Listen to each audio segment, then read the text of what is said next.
రాష్ట్రంలో బీసీలకు 42% రిజర్వేషన్లు కల్పించి స్థానిక ఎన్నికలకు వెళ్లాలని భావించినటువంటి ప్రభుత్వానికి కోర్టు షాక్ ఇచ్చినటువంటి విషయం తెలిసిందే. ఈ క్రమంలో స్థానిక ఎన్నికల నిర్వహణకు సంబంధించి విడుదల చేసినటువంటి నోటిఫికేషన్ను స్టేట్ ఎలక్షన్ కమిషన్ సస్పెండ్ చేస్తూ అక్టోబర్ 9న ఉత్తర్వులు జారీ చేసింది. అయితే దీనిపై కోర్టులో పిటిషన్ కూడా దాఖలైంది. ఆ ఉత్తర్వులను సస్పెండ్ చేయడాన్ని సవాల్ చేస్తూ సురేందర్ అనే న్యాయవాది తెలంగాణ హైకోర్టులో పిటిషన్ దాఖలు చేశారు. కాగా ఈ విషయమై మరోసారి విచారణ చేపట్టినటువంటి ధర్మాసనం ఈ సందర్భంగా కీలక వ్యాఖ్యలు చేసింది. రాష్ట్రంలో స్థానిక ఎన్నికలు ఎప్పుడు నిర్వహిస్తారో చెప్పాలని ప్రభుత్వంతో పాటు రాష్ట్ర ఎన్నికల సంఘాన్ని ధర్మాసనం ప్రశ్నించింది.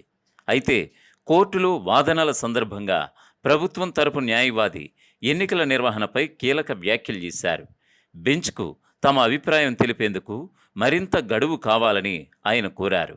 ప్రభుత్వ వాదన అలా ఉండగా ఎన్నికలు నిర్వహించేందుకు సిద్ధంగా ఉన్నామని రాష్ట్ర ఎన్నికల సంఘం స్పష్టం చేసింది.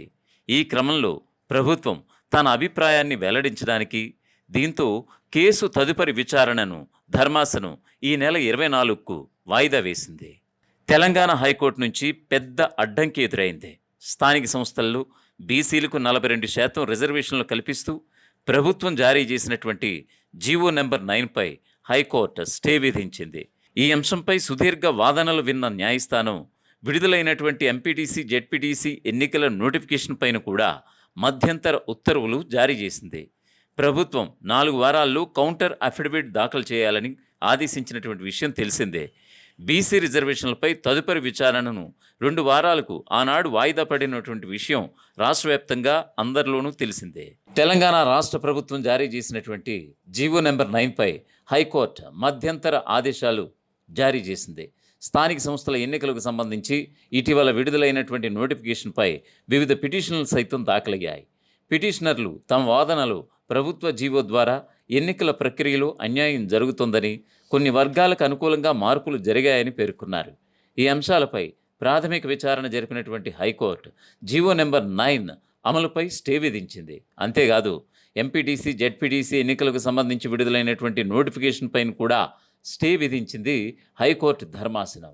కోర్టు తన ఆదేశాల్లో రాష్ట్ర ప్రభుత్వం 4 వారాల వ్యవధిలో సమగ్ర కౌంటర్ అఫిడవిట్ దాఖలు చేయాలని సూచించింది. ఆ తర్వాత ప్రభుత్వం సమర్పించినటువంటి కౌంటర్పై అభ్యంతరాలు తెలియజేసేందుకు పిటిషనర్లకు 2 వారాల సమయం కూడా ఇచ్చింది. ఇక తదుపరి విచారణను 6 వారాలకు హైకోర్టు వాయిదా వేసినటువంటి విషయం తెలిసిందే. దీంతో ఎన్నికల నిర్వహణపై సందిగ్ధత నెలకొంది. హైకోర్టు తాత్కాలిక ఆదేశాల నేపథ్యంలో స్థానిక ఎన్నికల నిర్వహణపై అస్పష్టత నెలకొంది. ఎన్నికల కమిషన్ అధికారులు కోర్టు ఆర్డర్ కాపీ అందిన తరువాత మాత్రమే తదుపరి నిర్ణయం తీసుకుంటామని ప్రకటించారు. దీంతో గ్రామ, మండల స్థాయిలో నిర్వహించాల్సినటువంటి ఎన్నికల షెడ్యూల్ తాత్కాలికంగా నిలిచిపోయింది. ఈ తీర్పుతో స్థానిక రాజకీయ వర్గాల్లో చర్చలైతే జరుగుతున్నాయి. కొందరు దీన్ని ప్రజాస్వామ్య పరిరక్షణగా చూస్తుండగా మరికొందరు మాత్రం ప్రభుత్వ విధానాలపై కోర్టు జోక్యాన్ని తప్పుపడుతున్నారు. అసలు ఏం జరిగింది తెర వెనుక అనేది ఒకసారి చూసుకుంటే, తెలంగాణ రాష్ట్రంలో వెనుకబడిన వర్గాలకు, అంటే బీసీ సామాజిక వర్గానికి సంబంధించి స్థానిక సంస్థల ఎన్నికలలో రిజర్వేషన్లు పెంచుతూ రాష్ట్ర ప్రభుత్వం జారీ చేసిందే జీవో నెంబర్ 9. ఈ ప్రభుత్వ ఉత్తర్వుల ద్వారా బీసీ రిజర్వేషన్ల శాతాన్ని 42% పెంచడం జరిగింది.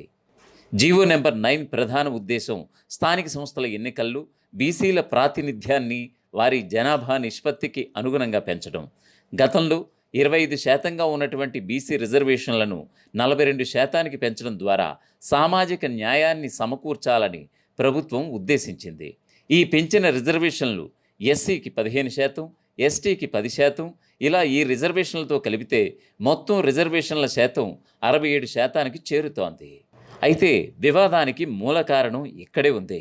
సుప్రీంకోర్టు గతంలో ఇచ్చినటువంటి తీర్పుల ప్రకారం దేశంలో మొత్తం రిజర్వేషన్ల పరిమితి 50%కి మించకూడదు. జీవో 9 కారణంగా ఈ పరిమితి దాటడంతో ఇది చట్ట విరుద్ధమని పేర్కొంటూ పిటిషనర్లు హైకోర్టును ఆశ్రయించారు. జీవో 9పై సుదీర్ఘంగా వాదనలు విన్నటువంటి తెలంగాణ హైకోర్టు మధ్యంతర ఉత్తర్వులు జారీ చేసింది.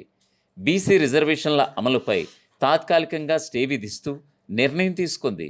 ఈ స్టే కారణంగా స్థానిక సంస్థల ఎన్నికల ప్రక్రియ, ముఖ్యంగా ఎంపీటీసీ, జెడ్పీటీసీ స్థానాలకు జరగాల్సిన నామినేషన్ల స్వీకరణ సైతం నిలిచిపోయింది. ప్రభుత్వం రిజర్వేషన్ల పెంపునకు సంబంధించినటువంటి శాస్త్రీయ ఆధారాలు, ట్రిపుల్ టెస్ట్ నిబంధనలను పాటించడంలో సరిగ్గా వ్యవహరించలేదు అనేటువంటి వాదనలను పరిగణలోకి తీసుకుంది హైకోర్టు ధర్మాసనం. ఈ అంశంపై పూర్తి వివరణ, వాస్తవాలతో కూడినటువంటి కౌంటర్ అఫిడవిట్ను 4 వారాల్లోపు దాఖలు చేయాలని రాష్ట్ర ప్రభుత్వాన్ని ఆదేశించింది. తదుపరి విచారణ కూడా 2 వారాలకు వాయిదా పడింది. తెలంగాణ ప్రభుత్వం తరపున సీనియర్ న్యాయవాదులు కోర్టులో వాదనలు వినిపిస్తూ సమగ్ర కులగణన ద్వారా లభించినటువంటి డేటా ఆధారంగానే రిజర్వేషన్లు పెంచామని, ఇది ప్రజా సంక్షేమం కోసం తీసుకున్నటువంటి నిర్ణయమని సమర్థించుకున్నారు. అయితే ఇప్పుడు ఈ రిజర్వేషన్ల భవితవ్యం, తద్వారా స్థానిక ఎన్నికల నిర్వహణ పూర్తిగా న్యాయపరమైన అంశాల పరిష్కారంపైనే ఆధారపడినట్లయింది. అసలైన తొలి వెలుగు. ఫాలో వాట్సాప్ @తొలి వెలుగు official.